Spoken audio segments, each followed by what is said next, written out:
Hi, good morning and welcome to IAS factor. നമ്മുടെ the Hindu news പേപ്പറിന്റെ current affairs analysis ആണ് നമ്മൾ discuss ചെയ്യുന്നത്. ഇന്ന് 2 ഒക്ടോബർ ആണ്, ഗാന്ധി ജയന്തിയും കൂടാണ്. അപ്പോൾ ഇന്നത്തെ പ്രധാനപ്പെട്ട വാർത്തകൾ ഏതൊക്കെയാണെന്ന് നമുക്ക് നോക്കാം. ഇന്നത്തെ ന്യൂസിൽ നമുക്ക് ഏറ്റവും കൂടുതൽ കാണാൻ പറ്റുന്നത് ഇറാൻ ഇസ്രായേൽ മിസൈൽ അറ്റാക്ക് ആണ്. കാരണം നമുക്കറിയുന്ന കാര്യമാണ്, ഇറാനും ഇസ്രായേലും കഴിഞ്ഞ കുറച്ചു കാലമായിട്ട് ജോർദൻ വാലിയിലൊക്കെ ഇതിന്റെ ഇമ്പാക്ട്. അപ്പം നമുക്ക് മാപ്പ് ക്വസ്റ്റൻ ഒക്കെ നോക്കുമ്പോൾ ജോർദൻ ഒരു അടുത്ത രാജ്യമാണോ അല്ലെങ്കിൽ ബോർഡറിംഗ് കൺട്രി ആണോ എന്നൊക്കെ നമുക്ക് അറിയണം.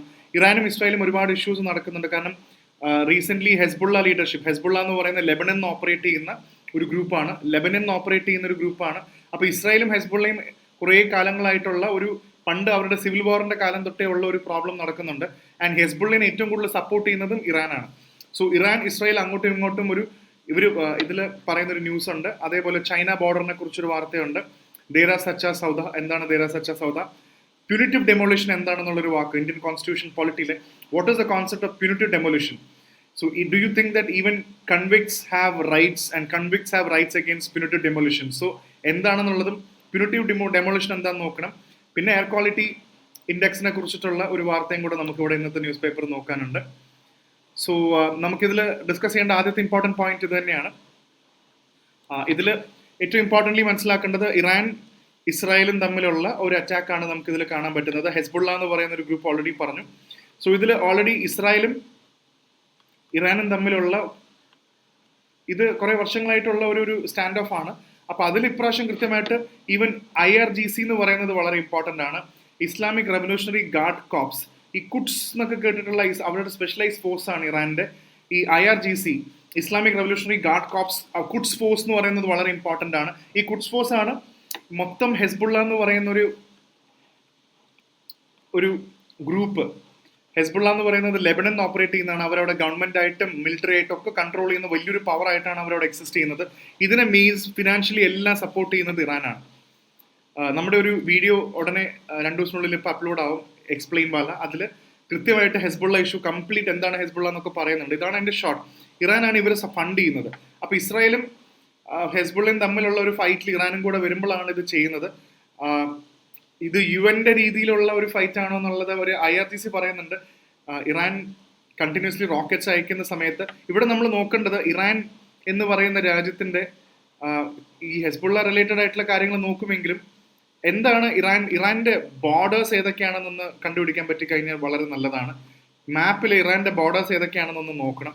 അതിൽ ഇറാൻ ഇസ്രായേലിന്റെ ഒക്കെ ബോർഡേഴ്സ് ഏതൊക്കെയാണെന്ന് നോക്കിക്കഴിഞ്ഞാൽ കുറച്ചുകൂടെ നല്ലൊരു ഐഡിയ നമുക്ക് കിട്ടും. കാരണം ഇതും ഒരു ഇമ്പോർട്ടൻറ്റ് വാർത്തയായിട്ട് നമുക്ക് കാണാവുന്നതാണ്. പിന്നെ അടുത്തൊരു വാർത്ത, ചൈനീസ് LOCയിൽ വരുന്നൊരു situation LOC line of actual control ആണ്. അപ്പോൾ എന്താണ് ഈ LAC എന്നുള്ള വ്യത്യാസം നമുക്കറിയണം. നമ്മളിവിടെ ചൈനയിൽ ലഡാക്കിന്റെ റീജിയന് നമ്മളെപ്പോഴും LAC line of actual control എന്ന് പറയും. അവിടെ പലപ്പോഴും LOC എന്നാണ് പറയുന്നത്. അപ്പോൾ അതിലെന്താണ് അതിന്റെ ഡിഫറൻസ് എന്നുള്ളതും കൂടെ നമുക്കൊന്ന് അറിയേണ്ടതായിട്ടുണ്ട് അതിനകത്ത്. സോ ഇതിൽ വേറൊന്നുമില്ല. ഇതിൽ മെയിൻലി പറയുന്നത് ഈ the border issue, China border, the situation of China border stable. അവിടെ സ്റ്റേബിൾ ആണ്, ബട്ട് നോർമൽ അല്ല എന്നാണ് ആർമി ചീഫ് പറയുന്നത്. ഇതിൽ എടുത്തു പറയുന്ന ഒരു പോയിന്റ് എന്താണെന്ന് വെച്ചാൽ നമുക്കിതിൽ കാണാൻ പറ്റും. അവർ എടുത്തു പറയുന്ന ഒരു ഇമ്പോർട്ടൻറ്റ് വാക്കും കൂടി ഇതിനകത്ത് പറഞ്ഞിട്ടുണ്ട്. അതായത് ഗ്രേ സോൺ വാർഫെയർ ടാക്ടിക് എന്നാണ് ആ വാക്ക്. ഇതും വളരെ ഇമ്പോർട്ടൻ്റ് ആയിട്ട് നമ്മൾ അറിഞ്ഞിരിക്കേണ്ടതാണ്. എന്താണ് ഈ ഗ്രേ സോൺ വാർഫെയർ ടാക്ടിക്? ഇവിടെയാണ് അത് വരുന്നത്. ഈ ഗ്രേ സോൺ എന്ന് പറയുന്നത് എന്താണ്? ഗ്രേ സോൺ ടാക്ടിക് എന്ന് പറഞ്ഞാൽ എന്താണ്? അങ്ങോട്ടും ഇങ്ങോട്ടും ഫൈറ്റ് ഒന്നും ചെയ്യുന്നില്ല. ഡയറക്ട്ലി ഫൈറ്റ് ചെയ്യുന്നുണ്ടോ എന്ന് ചോദിച്ചാൽ ഇല്ല. പക്ഷേ മിസ്ഇൻഫോർമേഷൻ, ഇപ്പോൾ ഉദാഹരണത്തിന് വേണമെങ്കിൽ ഒരു എക്സാമ്പിൾ എന്ന രീതിയിൽ നോക്കുകയാണെങ്കിൽ ഒരു എക്സാമ്പിൾ എടുക്കാം. ഒരു ടോയ് ഉണ്ടെന്ന് വിചാരിക്കുക. ഇതൊരു എക്സാമ്പിളാണ്. ഒരു ടോയ് ഉണ്ട്, കളിക്കുന്ന ഒരു കളിപ്പാട്ടമുണ്ട്, 2 കുട്ടികളുണ്ട്. ഒരു ടോയ് ഉണ്ട്, നമുക്ക് 2 കുട്ടികളുണ്ട് എന്ന് വിചാരിക്കുക. അപ്പോൾ ഈ 2 കുട്ടികളും അതിലേതെങ്കിലും ഒരു കുട്ടി ഈ ടോയ് എടുത്ത് ഒളിപ്പിച്ചിട്ട് പറയാണ് ഈ ടോയ് എൻ്റെ കയ്യിലില്ല, അല്ലെങ്കിൽ ആ കുട്ടി ടോയ് എടുത്തിട്ട് മറ്റേ കുട്ടി ആ ടോയ് എടുത്ത് ഒളിപ്പിച്ചു, അല്ലെങ്കിൽ ആ ടോയ് നശിപ്പിച്ചു, അല്ലെങ്കിൽ വേറെ കുറെ രാജ്യങ്ങളെയൊക്കെ കൂട്ടുപിടിച്ചിട്ട് ഈ കുട്ടീനെ ടോയ് എടുക്കാത്ത കുട്ടീനെ ഒറ്റപ്പെടുത്തും. അപ്പൊ ഇങ്ങനെ യുദ്ധം ഉണ്ടോ എന്ന് ചോദിച്ചാൽ ആ 2 കുട്ടികളും തമ്മിൽ ഫൈറ്റ് ഒന്നുമില്ല. പക്ഷെ അവർ അങ്ങനെ ചെയ്തു ഇങ്ങനെ ചെയ്തു എന്ന് പറയുന്ന ഇൻഫർമേഷനും ഡിസ്ഇൻഫർമേഷനും സൈബർ വാർഫെയറും അതായത് യുദ്ധം ചെയ്യാതെ തന്നെ ഒരു ഗ്രേ സോൺ വാർഫെയർ ടാക്ടിക്സ്, അതായത് ഇതൊരു വളരെ സിമ്പിൾ ആയിട്ടൊരു എക്സാമ്പിൾ പറഞ്ഞതാണ്. ചൈനയിൽ ഇതാണ് നടക്കുന്നതെന്നാണ് അവർ പറയുന്നത്. ഈവൻ മണിപ്പൂരിൽ പോലും ആർമി ചീഫ് പറഞ്ഞത് ഒരു ഗ്രേ സോൺ ടാക്ടിക് ആയിരുന്നു. കാരണം എന്താണെന്ന് വെച്ചാൽ അവിടെ പലപ്പോഴും ഒരു ചെറിയ കഥയിൽ നിന്നുമാണ് ഇത്രയും പ്രശ്നങ്ങൾ ഉണ്ടായത്. അപ്പൊ ഇങ്ങനത്തെ മിസ്ഇൻഫർമേഷൻ കാര്യങ്ങളൊക്കെ ഇവിടെ ഇപ്പൊ ലഡാക്കിൽ നടക്കുന്നുണ്ട് എന്നുള്ളതാണ് ഇവിടുത്തെ മെയിൻ ആക്ടിവിറ്റി. അപ്പൊ ഇഷ്യൂ അത്ര എന്താ പറയുക, സ്റ്റേബിൾ ഒന്നും അല്ല, സ്റ്റേബിൾ ആണ് പക്ഷെ അത്ര നോർമൽ ഒന്നും അല്ല എന്നാണ് ഇവിടെ പറയുന്നത്. അപ്പോൾ ഒരു ഗ്രേ സോൺ ടാക്ടിക്സ് അവിടെ ഉണ്ടെന്ന് പറയുന്നുണ്ട്. അതേപോലെ തന്നെ Dera chief gets 20-day parole barred from entering Haryana poll activities. ഇത് നിങ്ങൾ ഒരു പൊളിറ്റിക്കൽ വാർത്തയായിട്ട് കണ്ടാൽ മതി. കാരണം എന്നാലും നിങ്ങൾ അറിഞ്ഞിരിക്കാൻ വേണ്ടി ഈ ഗുർമീത് റാം റഹീം സിംഗ് എന്ന് പറയുന്നത് ഈ ദേര സച്ചാ സൗദ ഇതിൽ കാണാൻ പറ്റും. ദേര സച്ചാ സൗദ എന്ന് പറയുന്ന വലിയൊരു പഴയൊരു ഗ്രൂപ്പാണത്. ഹരിയാനയിലും പഞ്ചാബിലൊക്കെ ഒരുപാട് മെമ്പേഴ്സ് ഉള്ള ഒരു അസോസിയേഷനാണ്. അവർ ഈ ബ്ലഡ് ഡൊണേഷനും ചാരിറ്റബിൾ ഓർഗനൈസേഷനും അങ്ങനത്തെ കുറെ ആക്ടിവിറ്റീസ് ഒക്കെ ചെയ്യുന്ന ഒരു ഗ്രൂപ്പാണ് ദേര സച്ചാ സൗദ. ഇവർക്കെതിരെ ഒരുപാട് അലിഗേഷൻസ് ഉണ്ടായിരുന്നു. ഇവർ ഡിസൈപ്പിൾസിനെ മിസ്ലീഡ് ചെയ്യുന്നുണ്ട്, ഡിസൈപ്പിൾസിനെ എക്സ്പ്ലോയിറ്റ് ചെയ്യുന്നുണ്ട് എന്ന് പറയുന്ന കുറെ ചാർജസ് ഒക്കെ ഇവർക്കെതിരെ ഉണ്ട്. അപ്പൊ അതിന്റെ പേരിൽ ഇദ്ദേഹം അറസ്റ്റിലായിരുന്നു. അതാണ് ഈ വാർത്ത പറയുന്നത്. അപ്പൊ നെക്സ്റ്റ് ടൈം കാണുമ്പോൾ ഇങ്ങനെ ഒരു ഓർഗനൈസേഷൻ ഉണ്ടെന്നൊക്കെ ഒന്ന് മനസ്സിലാക്കി വെക്കാൻ പറ്റി കഴിഞ്ഞാൽ സിമ്പിൾ ആണ്, കുറച്ചുകൂടെ എളുപ്പത്തിൽ മനസ്സിലാവും.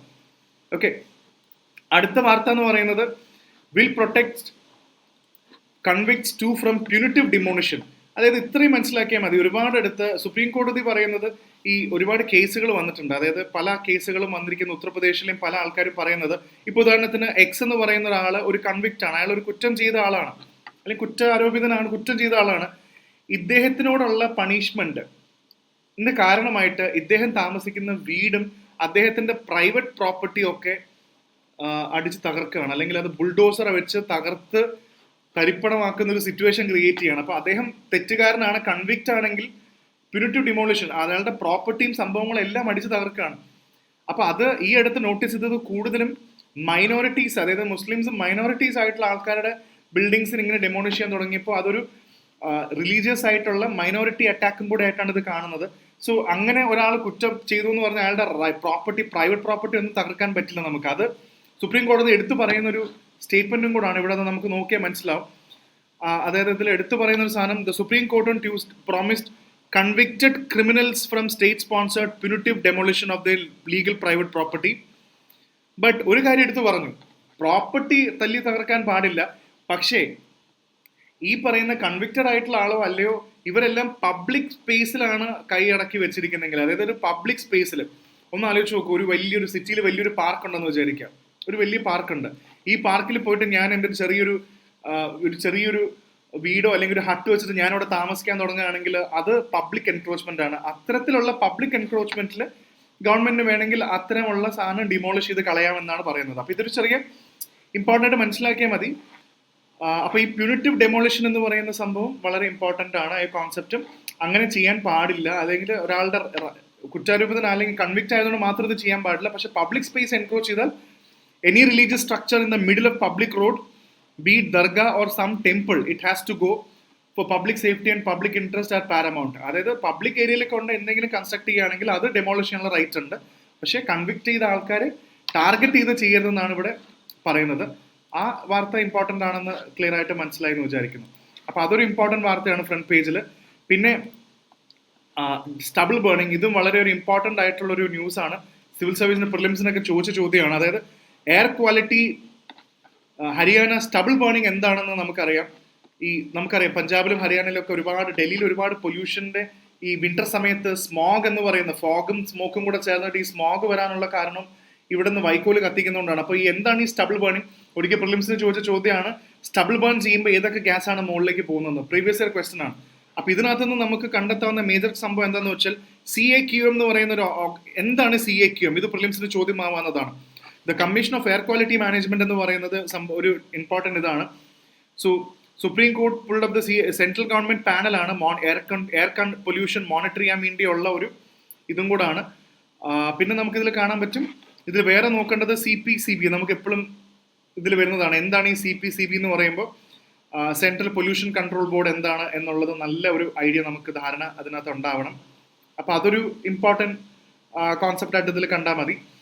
ആൻഡ് ഈ എയർ ക്വാളിറ്റി കീപ്പ് ചെയ്യാൻ വേണ്ടിയാണ് ഫ്ലൈയിങ് സ്ക്വാഡ്സ് ഒക്കെ ക്രിയേറ്റ് ചെയ്തിട്ടുള്ളത്. ഇവിടെ സ്റ്റബിൾ ബേണിംഗ് ചെയ്യുന്നുണ്ടോ ഇല്ലേ എന്നൊക്കെ ഉള്ളതിൽ. അത് കാരണം വലിയൊരു എൻവയോൺമെന്റ് പൊല്യൂഷൻ ആണ് അവിടെ നടക്കുന്നത്. അതുകൊണ്ടാണ് ആ വാർത്ത ഇവിടെ ഇമ്പോർട്ടന്റ് ആവുന്നത്.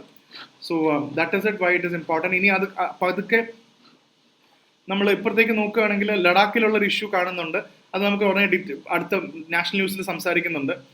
പിന്നെ ദളിത് മാന്റെ ഹൗസ് കത്തിച്ചു. ഇപ്പൊ ഈ അടുത്ത് ഇന്നത്തെ ന്യൂസ് പേപ്പറിൽ തന്നെ മിനിമം 3-4 വാർത്തയുണ്ട്. ഇന്ത്യയുടെ പല ഭാഗത്തും റിപ്പോർട്ടുകൾ വരുന്നുണ്ട്, സ്റ്റാറ്റിസ്റ്റിക്സ് പറയുന്നുണ്ട്.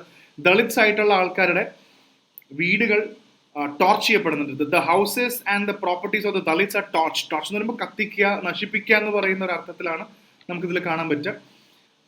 ഞാനിപ്പോൾ ഉപയോഗിക്കുന്ന ഡൽഹി എഡിഷനാണ്, അതുകൊണ്ട് നമ്മൾ റീജിയണൽ സ്റ്റേറ്റ് പേജ് വിടുന്നു, പൊളിറ്റിക്കൽ വാർത്തകൾ വിടുന്നു. അതേപോലെ സ്റ്റേറ്റ്സിൽ എന്തെങ്കിലും എടുക്കാൻ പറ്റുമുണ്ടെങ്കിൽ നമുക്ക് അതിനകത്ത് നോക്കാം. ഇതിൽ സ്റ്റേറ്റ് വാർത്തകൾ കുറെ ഉണ്ട്. Dalit family prepares to send his son to IIT. നമ്മൾ ഇന്നത്തെ ന്യൂസിലും വായിച്ചതാണ്. സുപ്രീം കോടതി 142ാമത്തെ ആർട്ടിക്കിൾ കൊണ്ടുവന്ന് ഓൾറെഡി ദളിത് സ്റ്റുഡന്റിന് അഡ്മിഷൻ എടുക്കാൻ പൈസ ഇല്ലാത്തതുകൊണ്ട് അഡ്മിഷൻ എടുക്കാൻ പറ്റാതെ ലാപ്സ് ആവാതെ സഹായിച്ചു എന്നുള്ളൊരു കേസാണ് ഇവിടെ വരുന്നത്. പിന്നെ ഇതെല്ലാം പൊളിറ്റിക്കൽ വാർത്തകളും ഇങ്ങനത്തെ കുറെ വാർത്തകളൊക്കെയാണ് നമുക്ക് കാണാൻ പറ്റും.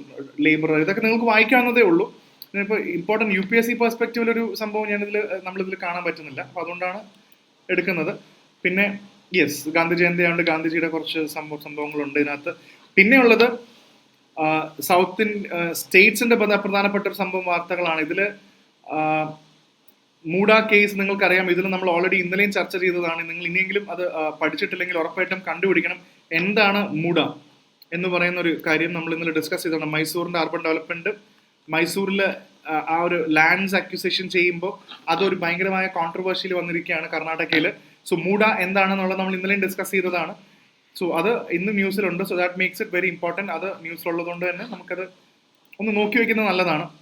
അക്വിസിഷൻ പ്രൊജക്ട്സ് ഒക്കെ ഉണ്ടാക്കുമ്പോൾ സാധാരണക്കാരുടെ അക്വിസിഷനും ലാൻഡും അങ്ങനത്തെ കാര്യങ്ങളൊക്കെ വെച്ചിട്ട് നോക്കുന്നത് നല്ലതാണ്.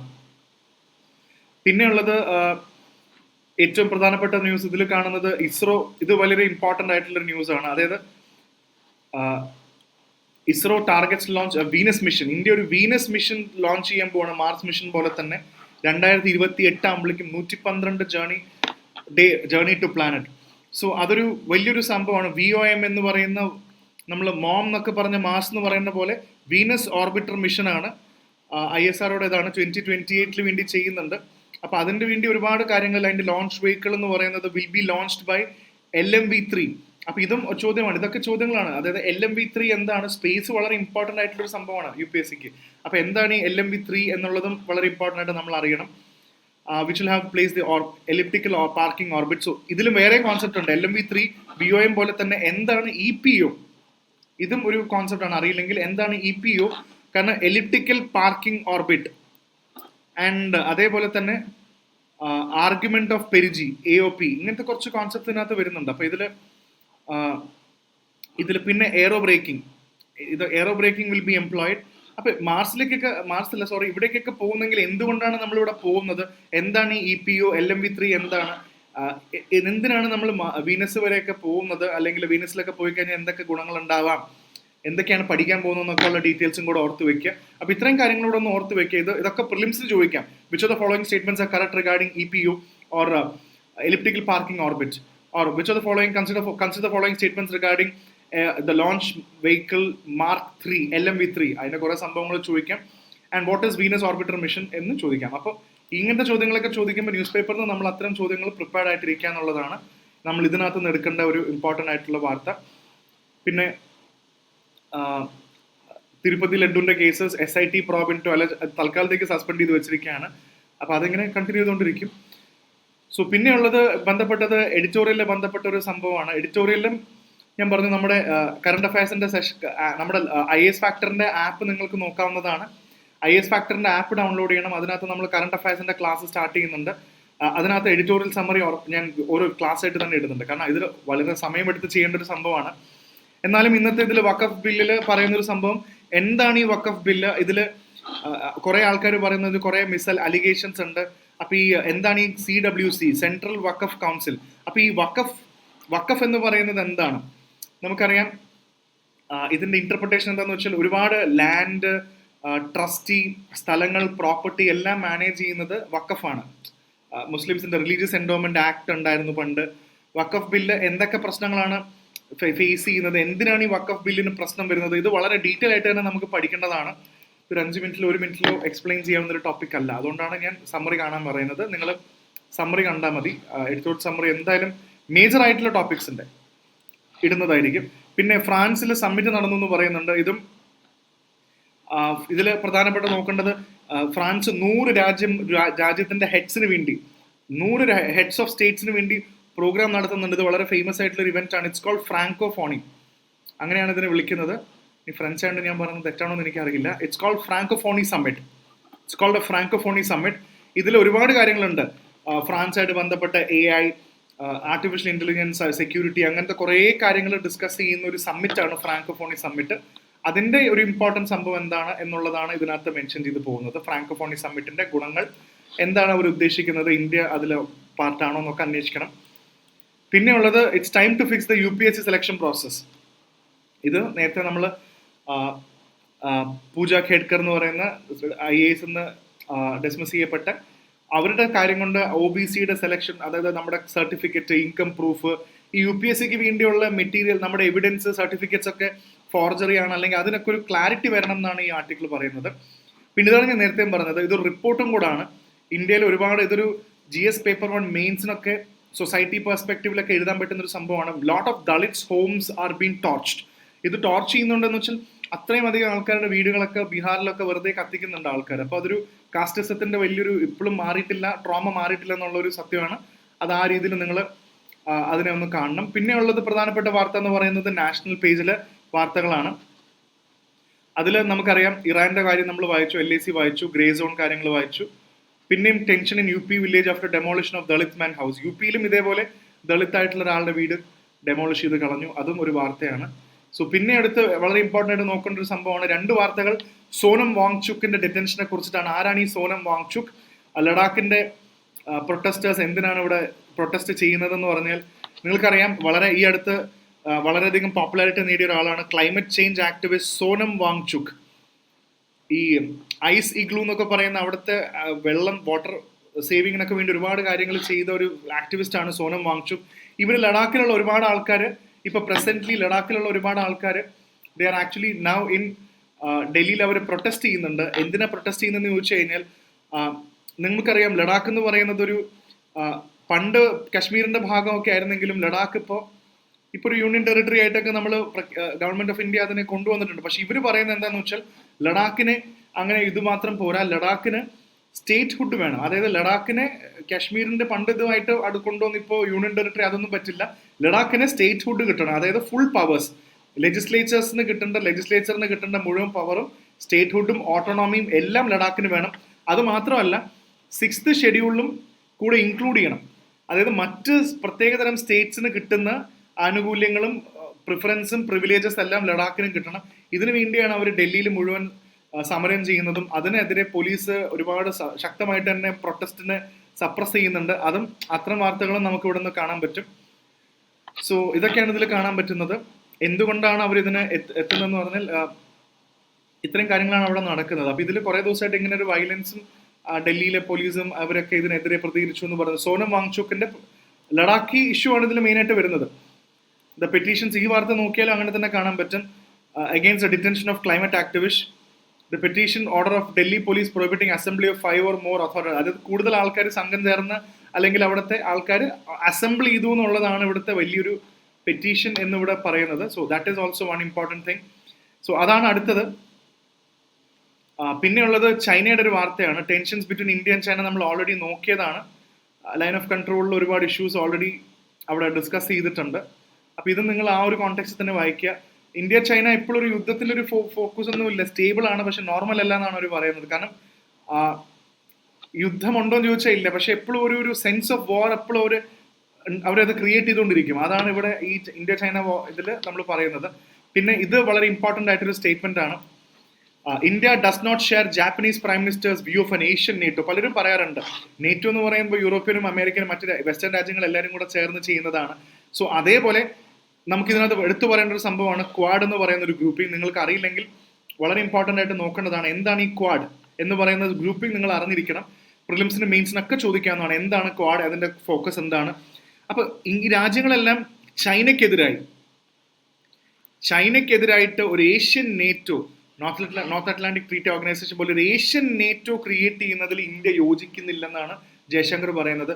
We have never been a treaty ally of any country. We don't have that kind of a strategic architecture in mind. We have never been a treaty ally of any country എന്നാണ് ഇതിൽ പറയുന്നത്. And ഇതിൽ പറയുന്ന പ്രധാനപ്പെട്ട ഒരു international point ആണ്. അത് കൂടുതൽ ക്ലാസ്സിൽ ഞാൻ ഇനി ടോപ്പിക് ആയിട്ട് ഡിസ്കസ് ചെയ്യേണ്ടതാണ്. എറ of multi alignment. Non alignment എന്ന് പറഞ്ഞാൽ നമ്മൾ ആരോടും ചേരുന്നില്ല, അത് ന്യൂട്രൽ സ്റ്റാൻഡാണ്, നമ്മൾ ആരുടെ കൂടെ ചേരുന്നില്ല. പക്ഷെ ഇപ്പോൾ ഇന്ത്യ ഒരു മൾട്ടി അലൈൻമെന്റ് എറയിലാണ് നിൽക്കുന്നത്. You would not have Quad in the non alignment era. So India ഒരുപാട് സെലക്ടഡ് രാജ്യങ്ങളുടെ കൂടെ, ജപ്പാന്റെ കൂടെ ആണെങ്കിലും ചില രാജ്യങ്ങളുടെ കൂടെ, ഓസ്ട്രേലിയയുടെ കൂടെ ആണെങ്കിലും ഒക്കെ ഇന്ത്യ ഒരു ഗ്രൂപ്പിംഗ് ഉണ്ടാക്കി ചില രാജ്യങ്ങളോടെങ്കിലും കോർഡിനേറ്റ് ചെയ്യുന്നുണ്ട്. അത് മൾട്ടി അലൈൻമെന്റ് എന്ന രീതിയിൽ നമുക്ക് കാണാൻ പറ്റും.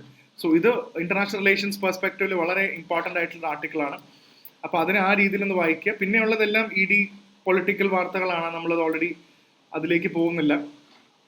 പിന്നെ അടുത്തത് ജമ്മു കാശ്മീർ ഇലക്ഷന്റെ കാര്യമാണ് പറയുന്നത്. 69% ആൾക്കാർ ടേൺ ഔട്ട് വന്നു, നല്ല കാര്യം. ഇനി പക്ഷെ അവിടെ ഇലക്ഷൻ വളരെ ഇമ്പോർട്ടൻ്റ് ആയിട്ട് കാണുന്നൊരു ഇതാണ്. സോ പിന്നെ ഇതിനകത്തുള്ളത് ബാക്കിയൊക്കെ ഉള്ളതെല്ലാം പൊളിറ്റിക്കൽ വാർത്തകളാണ്. Surgeon vice admiral Saran is the first women to head AFMs, armed forces medical സർവീസസിന്റെ നമുക്ക് ഇതിനകത്ത് കാണാൻ പറ്റും. ആംഡ് ഫോഴ്സസ് മെഡിക്കൽ സർവീസസിന്റെ ഹെഡായിട്ടാണ് vice admiral, is the first women, ആദ്യത്തെ വിമൻ ആണ്. അത്തരം വാർത്തകൾ ഇതിനകത്ത് വരാറുണ്ട്. പിന്നെ ഇതേപോലെ India and France to defence corporation. So ഇന്ത്യയും ഫ്രാൻസും, ഇതൊരു ഇന്റർനാഷണൽ റിലേഷൻസ് ചോദ്യം കൂടാണ്. ഫ്രാങ്കോഫോണി സമ്മിറ്റ് ഒക്കെ നടക്കുന്നുണ്ട്. സോ ഇന്ത്യ ഫ്രാൻസും ഡിഫൻസ് കോർപ്പറേഷനിൽ നന്നായിട്ട് ഒരു പാർട്ട്ണറാണ്. അപ്പോൾ ഇന്ത്യ ഫ്രാൻസ് റിലേഷൻ, ഇന്റർനാഷണൽ റിലേഷൻസിനൊക്കെ മെയിൻസിന്റെ ചോദ്യമൊക്കെ വരികയാണെങ്കിൽ നമുക്ക് ഈസി ആയിട്ട് മനസ്സിലാക്കാവുന്നതാണ്. ഇന്ത്യയും ഫ്രാൻസും അതായിട്ട് ബന്ധപ്പെട്ട ഒരു ഡിഫൻസ് കോർപ്പറേഷനും കൂടെ ഉണ്ട് എന്നുള്ള രീതിയിലും കൂടെ മനസ്സിലാക്കുക. So that is it regarding this article. പിന്നെ ഇതിനകത്ത് വെസ്റ്റ് ബംഗാളിന്റെ ഇഷ്യൂസ് നമുക്കറിയാം. ആ ഡോക്ടറിന്റെ റേപ്പ്, മർഡർ, ബാക്കിയുള്ള കാര്യങ്ങളിൽ ഇപ്പോഴും പറയുന്നത് വേണ്ടത്ര സ്റ്റെപ്സും മെഷേഴ്സും എടുക്കുന്നില്ല. അതുകൊണ്ട് വെസ്റ്റ് ബംഗാളിലെ ഡോക്ടർ പിന്നെയും സ്ട്രൈക്കിൽ വരികയാണ്. അപ്പോൾ ഈ ഇഷ്യൂ നിങ്ങൾ അറിഞ്ഞിട്ടില്ലെങ്കിൽ ഒന്ന് അറിഞ്ഞെടുക്കുക. കാരണം എന്താണ് വെസ്റ്റ് ബംഗാളിൽ സംഭവിച്ചത്, ആ കേസ് എന്താണ്, ഇവിടെ ജൂനിയർ ഡോക്ടേഴ്സ് എല്ലാവരും പ്രൊട്ടസ്റ്റ് ചെയ്യുന്നുണ്ട്. അപ്പോൾ അതിൻ്റെ ഒരു എന്താണ് ആ ഇഷ്യൂ എന്നുള്ളത് ഫോളോ ചെയ്യാം. പിന്നെ monsoon ends with 8% more rainfall than normal rainfall. ഇങ്ങനെ വാർത്തകൾ വരുമ്പോഴും മൺസൂൺ വളരെ ഇമ്പോർട്ടൻ്റ് ആണ്. ഇതിനകത്തുനിന്ന് നമുക്ക് എടുത്തു പറയേണ്ട കാര്യങ്ങൾ എന്താണെന്ന് വെച്ചാൽ മൺസൂൺ കിട്ടുന്നത് വളരെ ഇമ്പോർട്ടൻ്റ് ആണ്. പല സ്റ്റേറ്റ്സിനും അവരുടെ അഗ്രികൾച്ചർ തുടങ്ങി ഒരുപാട് കാര്യങ്ങൾ ഇമ്പോർട്ടൻ്റ് ആണ്. എന്താണ് ഈ IMD എന്നുള്ളതും കൂടെ നോക്കി വയ്ക്കുക. നമ്മൾ ഇന്ത്യ മീറ്ററോളജിക്കൽ ഡിപ്പാർട്ട്മെന്റ് ആണ് IMD. സോ ഇതേ കോണ്ടെക്സ്റ്റിൽ എന്താണ് ലാനീന, നമ്മൾ എൽനീനോ ലാനീന എന്നൊക്കെ പറയുന്ന പോലെ അതെങ്ങനെയാണ് ഇന്ത്യൻ എഫക്ട് ചെയ്യുന്നത്, എന്താണ് ലാനീന എന്ന് അറിഞ്ഞിരിക്കണം ജോഗ്രഫി പെർസ്പെക്റ്റീവിൽ. അതെങ്ങനെയാണ് ഇന്ത്യയുടെ ക്ലൈമറ്റിനെ എഫക്ട് ചെയ്യുന്നത് എന്നുള്ളതും കൂടെ വളരെ ഡീറ്റെയിൽ ആയിട്ട് അറിഞ്ഞിരുന്നാൽ it's very important. You should have an idea about that. So ഈ ഒരു ടോപ്പിക് ഈ ആർട്ടിക്കിൾ വായിക്കാൻ പറ്റിക്കഴിഞ്ഞാൽ നല്ലതാണ്. ഇതിനകത്ത് കുറേ ഇൻഫർമേഷൻ ഉണ്ട്. ഇത് അങ്ങനെ തന്നെ പ്രിലിംസിന് ചോദിക്കാനും സാധ്യതയുള്ള കുറേ കാര്യങ്ങളുണ്ട്. La Nina minimum ½ cooling of the central equatorial Pacific that was. അപ്പോൾ ചില കാര്യങ്ങളൊക്കെ ഹിന്ദു എന്നൊക്കെ ഇങ്ങനെ തന്നെ പ്രിലിംസിന് ചോദിക്കും. അതൊക്കെ പലപ്പോഴും നമ്മൾ കാണാറുണ്ട്, അങ്ങനെ തന്നെ എടുത്ത് ചോദിക്കുന്ന കാര്യങ്ങൾ കാണാറുണ്ട്. അപ്പോൾ അതുകൊണ്ട് ഇതൊക്കെ ഒന്ന് ശ്രദ്ധിക്കുക. ഒന്ന് വായിക്കാൻ പറ്റുമെങ്കിൽ just try reading it out and ആ ഒരു പോയിന്റ് ഒന്ന് എഴുതിയെടുക്കാൻ പറ്റിയ ഇറ്റ്സ് ഗുഡ്. സോ പിന്നെ അടുത്ത വളരെ ഇമ്പോർട്ടൻ്റ് ആയിട്ടുള്ള ഒരു വാർത്തയാണ് അസാം GI ടാഗ് കിട്ടി എന്നുള്ളത്. ഇതും വളരെ വളരെ ഇമ്പോർട്ടൻ്റ് ആണ്. എന്താണ് GI ടാഗ്? നമുക്കറിയാം, നമ്മുടെ കേരളത്തിൽ നമുക്ക് ആറന്മുള കണ്ണാടി, പാലക്കാടൻ മട്ട, ഇങ്ങനത്തെ കുറേ കാര്യങ്ങൾക്ക് GI ടാഗ് ലഭിക്കുന്നുണ്ട്. അപ്പോൾ എന്താണ് ഈ GI ടാഗ്, എങ്ങനെയാണ് GI ടാഗ് ലഭിക്കുക, ആരാണ് ഇതിന് തീരുമാനം എടുക്കുന്നത് ഒക്കെ നോക്കുക. നമുക്ക് ഇടയ്ക്കിടയ്ക്ക് പുതിയ പുതിയ പ്രൊഡക്ട്സിനും പുതിയ പുതിയ കാര്യങ്ങൾക്കും GI ടാഗ് കിട്ടിയെന്ന് പറയണം. ഇതൊന്ന് ഓർത്ത് വെക്കുക, കാരണം പ്രിലിംസിന് ഇത്തരം ചോദ്യങ്ങൾ കൃത്യമായിട്ട് ഓർത്ത് വെക്കാൻ പറ്റണം. So rice has been filed by Bodo traditional brewers. So the first variant is Bodo Jou Gwran, highest percentage of alcohol compared to with other rice. So അവരുടെ ഒരു റൈസിനെ കുറിച്ചാണ് ഇത് പറയുന്നത്. സെക്കൻഡ് വേരിയന്റ് എന്ന് പറയുന്നത് മൈബ്ര ജോ ബിഡ്വി. അപ്പം ഇങ്ങനത്തെ കുറേ സംഭവങ്ങളുണ്ട് ഇതിനകത്ത് പേരുകൾ. അടുത്തത് ബോഡോ ജൗ ഗിഷി. സോ അസാമിന് വേണ്ടിയാണ് ഇത് കൊടുത്തിരിക്കുന്നത്. 3 അരി ടൈപ്പ്, നമുക്ക് മട്ട അരി ഉള്ള പോലെ തന്നെ അടാട്ടും അങ്ങനത്തെ നവര അരി എന്നൊക്കെ പറയുന്ന പോലെ തന്നെ ഇവർക്കും ഇതിന്റെ റൈസിന് വേണ്ടിയാണ് ഇവർ GI ടാഗിന് അപ്ലൈ ചെയ്തിരിക്കുന്നത്. പിന്നെയുള്ളത് ബോഡോ നർസി, ഒരു സെമി ഫെർമെന്റഡ് ആണ് ബോഡോ നർസി. സോ ബോഡോ അര. പിന്നെന്താന്ന് വെച്ചാൽ ഒരു ക്ലോത്തിന് ബോഡോ അരണായി, ആ small beautiful cloth has the GI tag. അപ്പൊ ഇതൊക്കെയാണ് and secured Bodo Onla rice powder curry. ഇപ്പോൾ ഈ ബോഡോ റിലേറ്റഡ് ആയിട്ടുള്ള ആൻഡ് ബോഡോ ക്വ ഇതെല്ലാം ഓർത്തിരിക്കാൻ പറ്റില്ല, പക്ഷെ റൈസിന് വേണ്ടിയുള്ളതാണെന്നുള്ളത് ഒന്ന് ചെറുതായിട്ട് മനസ്സിലാക്കി വെച്ച് കഴിഞ്ഞാൽ എന്താണ് GI ടാഗ്, ആരാണ് ഇത് കൊടുക്കുന്നത്, ഇന്റർനാഷണലി ആണോ നാഷണലി ആണോ എന്നൊക്കെ നമുക്ക് അറിയാത്തതായിട്ടുണ്ട്. അപ്പോൾ അത്രയും കാര്യങ്ങളുണ്ടെങ്കിൽ ഇത് ഇമ്പോർട്ടൻ്റ് ആണ്. പിന്നെയുള്ളത് ബിസിനസ് ന്യൂസിൽ ഇമ്പോർട്ടൻ്റ് ആയിട്ട് അറിയേണ്ടത് central pics up 3 members from RBI's rate setting panel. ഇത് വരുമ്പോൾ നമ്മൾ എക്കണോമിക്സിൽ എപ്പോഴും ഓർത്ത് വെക്കേണ്ടതാണ് MPC, മോണിറ്ററി പോളിസി കമ്മിറ്റി. പ്രിലിംസിനും മെയിൻസിനും ഒക്കെ ഇമ്പോർട്ടൻ്റ് ആണ്. ഇത് ആരൊക്കെയാണ് മോണിറ്ററി പോളിസി കമ്മിറ്റിയിലെ അംഗങ്ങൾ എന്നുള്ളത് കണ്ടിന്യൂസ്ലി നമുക്ക് അറിയാൻ പറ്റണം. Who are the members of MPC, how are they constituted, what do they do, അവരുടെ ഫംഗ്ഷൻ എന്താണ്, ഈ റേറ്റ്സ് RBIയുടെ റേറ്റ്സ് കീപ്പ് ചെയ്യുന്നതാണോ എന്താണ് അവരുടെ ഇതും കൂടെ നോക്കുക. പിന്നെ അടുത്തൊരു വാർത്ത എന്ന് പറയുന്നത് GST ഗ്രോത്ത് സ്ലോഡിൻ. ഈ ഇങ്ങനത്തെ വാർത്ത GSTയുടെ കളക്ഷനും എത്ര % GST കളക്ട് ചെയ്തെന്ന് പറയുന്നത് ഇങ്ങനെ 2-3 ദിവസം കൂടുമ്പോൾ വന്നുകൊണ്ടിരിക്കും. ഇത് കൂടും, എല്ലാ മാസവും കൂടാം. അപ്പോൾ ഈ GST ഇൻഫ്ലോ അങ്ങോട്ടും ഇങ്ങോട്ടും വരാവുന്നൊരു ന്യൂസാണ്. അപ്പോൾ അതൊന്ന് ഓർത്ത് വെക്കുക. പിന്നെ എടുത്തു പറയേണ്ടത് നമുക്ക് പരീക്ഷയ്ക്ക് ഒന്ന് അറിയേണ്ട ഒരു ഇമ്പോർട്ടൻറ്റ് വാർത്ത എന്ന് പറയുന്നത്, 1 second, I'll just come down. പിന്നെ ഇതിനകത്ത് വരേണ്ട ഒരു സംഭവം NCLAT. ഇത് വളരെ ഇമ്പോർട്ടൻ്റ് ആണ്. പരീക്ഷയ്ക്ക് പ്രിലിംസിനൊക്കെ അറിഞ്ഞിരിക്കേണ്ടതാണ്. നിങ്ങൾക്ക് ഇതിനെക്കുറിച്ച് അറിയില്ലെങ്കിൽ ഒന്ന് കണ്ടുപിടിക്കേണ്ട ഒരു ഇമ്പോർട്ടൻ്റ് ഏരിയ ആണ്. എന്താണ് ഈ NCLAT അല്ലെങ്കിൽ NCLAT അല്ലെങ്കിൽ ഇത് national company law appellate tribunal. ഇത് ഇടയ്ക്കിടയ്ക്ക് ഇങ്ങനെ കേസ് കാണാറുണ്ടല്ലോ, ഇവരിങ്ങനെ കേസ് എടുക്കും. നമ്മൾ CCI, competition commission of India എന്ന് പറയുന്ന പോലെ NCLAT അല്ലെങ്കിൽ NCLAT എന്ന് വിളിക്കുന്നത് എന്താണ് ഇവരുടെ ഫംഗ്ഷൻ. ഇവർ ഇടയ്ക്കിടയ്ക്ക് കമ്പനീസിനെതിരെ ഇങ്ങനെ ഓരോ കേസുകളും വേർഡിക്റ്റുകളും പ്ലീ ഒക്കെ എടുക്കാറുണ്ട്. എന്താണ് ഇവരുടെ ഫംഗ്ഷൻ, എങ്ങനെയാണ് ഇതിന്റെ ഒറിജിൻ, എവിടെയാണ്, ഇതൊരു എന്ത് ടൈപ്പ് ഓഫ് ഏജൻസിയാണ്, ഇത് ആരാണ് ക്രിയേറ്റ് ചെയ്തത്, എന്തിനാണ് ക്രിയേറ്റ് ചെയ്തത്, എന്ത് പ്രോബ്ലമാണ് NCLAT സൊല്യൂഷൻ സോൾവ് ചെയ്യുന്നത് എന്നുള്ളതും കൂടെ നമുക്ക് കണ്ടെത്തുന്നത് വളരെ വളരെ ഇമ്പോർട്ടൻ്റ് ആയിട്ടൊരു സംഭവമാണ്. So definitely we should be looking forward for that. അതും കൂടെ കണ്ടെത്തേണ്ടതായിട്ടുണ്ട്. പിന്നെയുള്ളത് റാൻഡംലി ഇന്റർനാഷണൽ ന്യൂസ് ആണ്. ഇന്റർനാഷണൽ ന്യൂസിലും ജപ്പാന്റെ വാർത്തകളുണ്ട്. പിന്നെ ജൂലിയസ് അസാഞ്ച്, പഴയ വിക്കിലീക്സ് എന്ന് പറയുന്ന ഒരു വാർത്തയുണ്ട്. ഇസ്രായേൽ, ഹെസ്ബുള്ള, ഇത് തന്നെയാണ് ഉള്ളത്. പിന്നെ സിറിയ. രാജ്യങ്ങൾ വരുമ്പോൾ എപ്പോഴും ബോർഡേഴ്സ് നോക്കണം, മറക്കരുത്. ഇത് പ്രത്യേകിച്ച് എടുത്തു നോക്കണം. എന്താണ് സിറിയ എവിടെയാണെന്നെങ്കിലും നമുക്ക് കണ്ടുപിടിക്കാൻ പറ്റണം. സിറിയയുടെ ബോർഡേഴ്സ് ഏതൊക്കെയാണ്, അപ്പോൾ അത് കണ്ടുപിടിക്കാൻ പറ്റണം. തായ്ലൻഡിന്റെ ബോർഡർ നമുക്ക് കണ്ടുപിടിക്കാൻ പറ്റും. തായ്ലൻഡ്, മലേഷ്യ എവിടെയാണ്. ആൻഡ് അതേപോലെ തന്നെ hurricane develops kills 113 US Biden defence government response. ഈ ഹറിക്കെയിൻ അവിടെ ഒരു സംഭവമാണ്. ഇപ്രാവശ്യം ചോദിച്ച ചോദ്യമാണ്, മെയിൻസിന് ചോദിച്ച ചോദ്യമാണ്, ട്വിസ്റ്റർ എന്താണെന്നില്ലേ. ഇതൊക്കെ പത്രത്തിൽ ഉണ്ടായിരുന്നതാ. നമ്മൾ വെറുതെ നോക്കിയ മെയിൻസിൽ ക്വസ്റ്റ്യൻ കിട്ടില്ല. എന്താണ് ഈ ട്വിസ്റ്റർ എന്ന് പറയുന്ന പോലെ, എന്താണ് ഹറിക്കെയിൻ, എന്താണ് ടോർനാഡോ, എന്താണ് ടൈഫൂൺ, നമ്മുടെ സൈക്ലോൺ പോലെ. ഇതിന്റെയൊക്കെ വ്യത്യാസം നമുക്ക് കണ്ടെത്താൻ പറ്റിക്കഴിഞ്ഞാൽ വളരെ നല്ലതാണ്. സോ ഇത്രയൊക്കെയാണ് നമ്മുടെ ഇന്നത്തെ കണ്ടതിലും ഏറ്റവും മേജർ ആയിട്ടുള്ള വാർത്തകൾ. ഇതൊക്കെയാണ് നമ്മൾ കണ്ടത്. സോ ഐ തിങ്ക് കൂടുതൽ വായിക്കുക. ആൻഡ് ഡെഫിനറ്റ്ലി നമ്മുടെ മേജർ ആയിട്ടുള്ള IAS ഫാക്ടറിന്റെ കൂടുതൽ എൻട്രി 2025 പ്രിപ്പറേഷന് വേണ്ടി നമ്മൾ തുടങ്ങിയതാണ്. കറണ്ട് അഫയേഴ്സിന്റെ ബാച്ച് ആപ്പിലുണ്ട്. You can start join it. അത് എല്ലാ ക്ലാസ്സുകളും വീക്ക്ലി പ്ലസ് എഡിറ്റോറിയൽ സമ്മറി ഒക്കെ നമ്മൾ ചെയ്യുന്നുണ്ട്. CSAT ഒരു ഡിഫിക്കൽട്ട് ആണെങ്കിൽ നമ്മൾ വീക്ക്ലി ലൈവ് ക്ലാസ്സുകൾ ലോഞ്ച് ചെയ്തിട്ടുണ്ട് നമ്മുടെ ഓൺലൈനായിട്ട്. എല്ലാ ആഴ്ചയിലും നമുക്ക് പ്രാക്ടീസും കാര്യങ്ങളൊക്കെ ആയിട്ട്.